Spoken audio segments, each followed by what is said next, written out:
Sudah mati, elastisitasnya sudah berkurang. Jadi diambil tapaknya kemarin.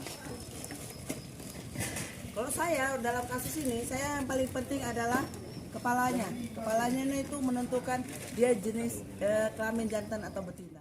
Pada hewan lain, Kejari Aceh Jaya musnahkan 4 kerangka gajah Sumatera yang merupakan hasil kejahatan di wilayah hutan Aceh Jaya. Kerangka gajah yang ditemukan dalam berbagai kondisi itu dikumpulkan oleh pihak berwajib dan berhasil menjebloskan pelaku pembunuhan gajah ke Hotel Prodeo. juga begitu yang sama yang lain. Pemusnahan tulang belulang gajah itu terdiri dari 1 tengkorang gajah Sumatera, 3 tulang belakang, 3 buah tengkorak, 2 gigi gajah, 2 tulang rahang, 2 tulang paha, 11 telapak gajah.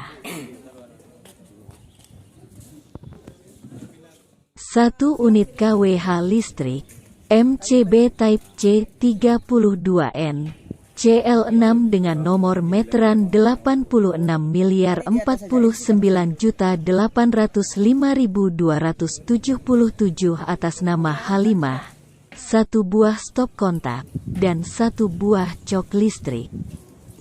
Kepala Kajari Aceh Jaya, Adam Ohoilet mengatakan, pemusnahan kerangka gajah tersebut dilakukan dengan cara dibakar agar tidak dimanfaatkan oleh pihak tertentu, sebab apabila ditanam dikhawatirkan bisa diambil orang UTK kejahatan.